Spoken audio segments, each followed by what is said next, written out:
Cette vidéo montre des sauveteurs en train de décrocher le nid d'un balbuzard pêcheur, un oiseau de proie, d'un poteau électrique pour le déplacer vers un endroit plus sûr. Ces nids peuvent causer des problèmes électriques et constituer un danger pour l'oiseau et sa progéniture. Pour une raison ou une autre, les balbuzards adorent faire leur nid sur les poteaux électriques. À Osterville, dans le Massachusetts, un nid de balbuzards a littéralement pris feu. Des passants ont appelé les pompiers, heureusement pour les parents oiseaux affolés qui volaient autour, impuissants. Par miracle, les oisillons ont survécu en sautant du nid en flammes. Ça aurait pu bien plus mal finir. En effet, les pompiers ne peuvent pas toujours sauver les oiseaux. Il est difficile d'éteindre de tels incendies, car les lignes électriques sont sous tension. Il faut d'abord couper l'électricité, ce qui prend du temps, et les poussins n'ont pas toujours ce luxe. Dans l'Utah, des pompiers n'ont pas pu sauver à temps un nid de balbuzards. Les oisillons sont morts pendant que leur mère tournait autour du feu sans pouvoir rien faire. C'était une scène déchirante. On n'a pas fini de parler des nids de balbuzards, car il s'agit d'un problème courant. Ces oiseaux construisent souvent leurs nids sur les poteaux électriques, ce qui cause des problèmes à tout le monde. J'y pense, voici un rappel discret de liker la vidéo. Il est arrivé que plus de 3500 foyers et entreprises soient privés d'électricité car un nid a pris feu. Une autre fois, un mâle nicheur a été électrocuté lors de la construction d'un bâtiment. Il en est mort. Or, les balbuzards nichent toujours au même endroit d'une année sur l'autre. De tels événements ne leur servent jamais de leçon. Les oiseaux font la même chose l'année suivante et celle d'après. Ils sont à ce point incapables d'apprendre de leurs erreurs que des gens construisent des plateformes spéciales sur les poteaux pour les aider. Par gentillesse, mais aussi car c'est une question de sécurité. Pourquoi les balbuzards adorent les poteaux électriques? C'est simple, ces oiseaux aiment nicher au sommet des grands arbres dénudés, et des poteaux bien placés constituent une excellente alternative. Il est difficile de trouver des arbres adaptés, mais il y a des poteaux partout. Les humains ont tendance à couper les arbres pourris ou morts, mais on n'avait pas prévu que les balbuzards se mettraient à nicher sur les poteaux électriques. Si vous pensez que ces oiseaux sont incroyablement stupides, dites-vous qu'il y a pire encore. Mais d'abord, faisons une petite pause café.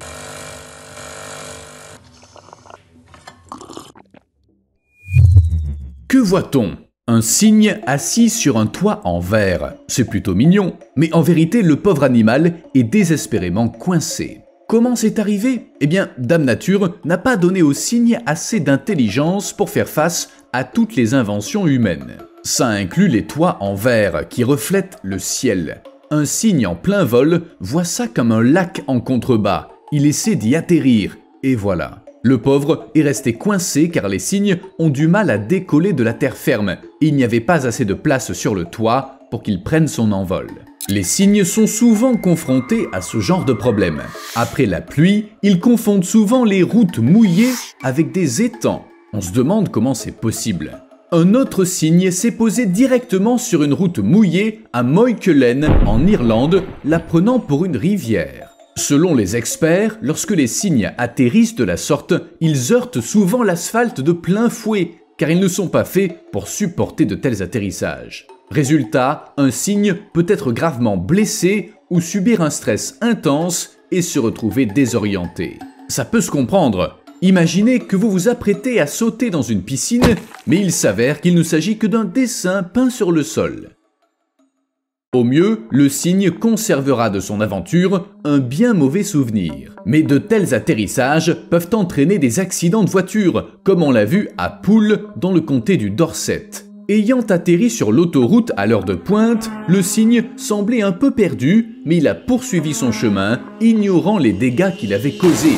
Deux voitures se sont encastrées l'une dans l'autre en essayant de l'éviter, et l'une d'entre elles a pris feu. Heureusement, les passagers n'ont subi que des blessures légères. Quant au cygne, il s'est envolé sans le moindre remords. L'autoroute était assez large pour lui permettre de décoller, et il avait visiblement envie de s'éloigner au plus vite de la scène de l'accident. Peut-être avant que les flics n'arrivent. Regardez un peu comment ces oiseaux décollent de l'eau. Alors, depuis la terre ferme, bon courage. Les cygnes ont besoin d'au moins 27 mètres pour décoller et de 27 mètres supplémentaires pour atteindre une altitude leur permettant de franchir les obstacles environnants. Un toit en verre ne risque pas de suffire, aucune chance. C'est une toute autre histoire pour les oiseaux qui n'aiment pas nager. En 2014, la Wildlife Aid Foundation a relâché 7 jeunes chouettes hulottes. Le lâcher a eu lieu sur un terrain de 400 hectares, parfait pour leur permettre de retourner à la nature. Elles se sont toutes envolées sans encombre, sauf une qui a bien pris son envol, mais qui a atterri dans un lac. En 34 ans, c'était la première fois qu'un lâcher de chouette hulotte ne se déroulait pas comme prévu. Cette jeune chouette était unique en son genre, mais elle n'en avait pas beaucoup dans le crâne. Frôler la mort après quelques secondes de liberté, ça demande un certain talent. Les bénévoles ont dû sortir la jeune chouette de l'eau, la sécher et la ramener au centre pour la réchauffer. Heureusement, la deuxième tentative a été la bonne. On peut dire que cette chouette a eu chaud aux plumes. L'eau n'est pas l'amie des chouettes. Elles peuvent vaguement patauger si nécessaire, mais en général, elles en restent à distance. Contrairement aux cygnes ou aux canards, elles ne peuvent pas décoller à partir de l'eau, car leurs plumes ne sont pas imperméables. Heureusement que des gens ont sorti la jeune chouette de l'eau. Elle aurait pu se noyer, car ces oiseaux ne peuvent pas nager longtemps. Ses plumes mouillées l'auraient alourdie, sans compter le stress et le froid. Plonger dans ce lac n'était pas une brillante idée. C'est une façon idiote de mourir. Mais je connais un oiseau qui a connu une fin encore plus ridicule. En plein tournage d'une émission sur la fauconnerie, des gens ont relâché un oiseau dans un champ situé à proximité d'une autoroute. Il s'est écrasé à pleine vitesse contre un semi-remorque. Tout a été filmé. Certains ont pensé que c'était la faute des fauconniers qui avaient choisi le mauvais endroit. Mais le lieu n'était pas en cause. Des faucons avaient déjà été relâchés dans ce champ auparavant et tout s'était bien passé. Alors quoi? Eh bien, on ne sait pas. Les faucons ont pourtant une vue incroyablement aiguisée. Ils peuvent traiter des données visuelles très rapidement et repérer leur proie à la vitesse d'une voiture de Formule 1. Sachant tout ça, s'écraser contre un camion est vraiment ridicule. Certains animaux accomplissent des prouesses en matière de stupidité sans la moindre intervention humaine. Regardez cette vidéo tournée dans le nord du Canada. Une meute de 25 loups y chasse le bison. Finalement, un bison se retrouve isolé. Il va forcément servir de repas. Les loups se rapprochent, mais ils foncent à toute allure. Il a encore une petite chance de s'en tirer, quand tout à coup, un autre bison lui fonce dessus et le renverse. C'est fini. Le sort du premier bison est scellé. Il ne se relèvera pas. On peut supposer que le second bison essayait de l'aider ou de repousser les prédateurs, mais les choses ne se sont pas passées comme prévu. Les bisons courent la tête baissée, de sorte que leur champ de vision est très réduit. Il est probable que le second bison n'ait pas remarqué son compagnon, qu'il l'ait heurté et qu'il n'ait réalisé son erreur qu'à ce moment-là. Mais c'était déjà trop tard. Ou alors, il s'agit d'un bison très intelligent qui a décidé de saisir l'opportunité de sauver sa propre peau. Chacun pour soi. Maintenant, imaginez ça, vous êtes en train de vous détendre sur une plage de Floride quand soudain vous apercevez un alligator qui nage tout près du rivage. Une scène terrifiante et qui a bien eu lieu en 2022. Un alligator de 3 mètres de long a rampé sur la plage, il y est resté un moment, puis il s'est éloigné en nageant.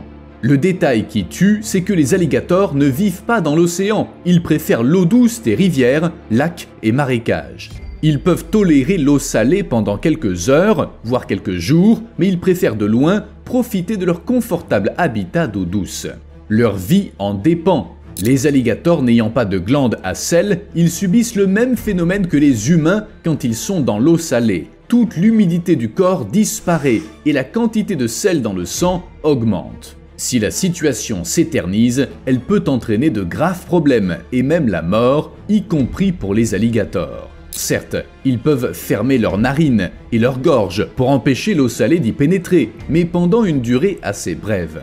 Sachant ça, la décision de cet alligator de nager le long de la côte de Floride semble imprudente. Espérons qu'il savait ce qu'il faisait et qu'il a retrouvé le chemin de son habitat d'eau douce avant que l'eau salée ne soit devenue une menace pour sa vie.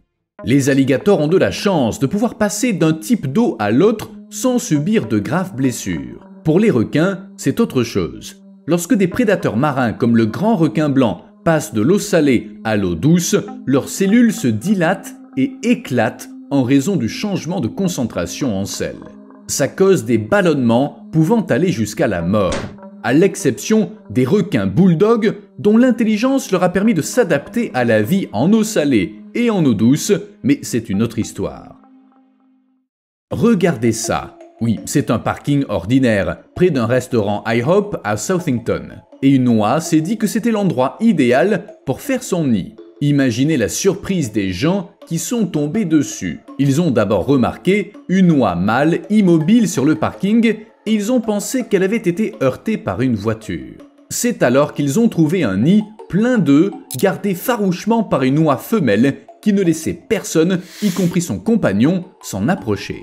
Difficile de lui expliquer qu'elle avait choisi le pire endroit possible pour nicher. La femelle était constamment dérangée, ce qui la rendait nerveuse et agressive, entraînant des désagréments pour les clients du restaurant comme pour elle-même. Finalement, des gens ont entouré l'oie et son nid de rubans lumineux, mais ça n'arrête pas les enfants. Pourquoi cette future maman a choisi un lieu de nidification aussi étrange, d'autant plus que son partenaire y était apparemment opposé? En général, les couples d'oies choisissent un endroit isolé pour y faire leur nid. Il peut se trouver à proximité d'une zone urbaine, mais il est souvent caché dans des hautes herbes ou des buissons. Cependant, le risque principal provient des prédateurs tels que chiens, ratons laveurs, opossums et moufettes. Ces animaux évitent les parkings animés comme tout animal sain d'esprit. De ce point de vue, le choix de l'oie semble presque sensé. Mais je ne suis pas sûr que le jeu en vaille la chandelle. Comment l'oie compte-t-elle se rendre à l'étang le plus proche avec ses oisons? En appelant un Uber? Les manchots ont des problèmes bien différents. Ces oiseaux peuvent projeter leurs excréments à une distance égale à presque 2 fois leur propre taille. Des chercheurs ont même calculé la force exercée par leurs minuscules intestins et la distance que les fientes peuvent atteindre. Cette étude étrange mais intrigante a valu à ses auteurs un prix IG Nobel en 2005 et je pense qu'il était bien mérité. D'un côté, qui se donnerait la peine d'étudier les jets de caca de manchots? Mais d'un autre côté, c'est plutôt cool. Les chercheurs ont même compris pourquoi la nature a doté les manchots d'un tel super pouvoir. Ça assure la propreté de leur nid. Ils font simplement leurs besoins à bonne distance. Les manchots eux-mêmes ne souffrent pas de la situation, mais ils ne sont sans doute pas ravis lorsque le jet d'un autre oiseau atterrit dans leur nid. Si l'on transpose les capacités des manchots à l'échelle humaine, ça revient à pouvoir tirer à une distance d'1,80 m. Je me suis dit que vous aimeriez le savoir. En 2018, une découverte surprenante a été faite en Antarctique.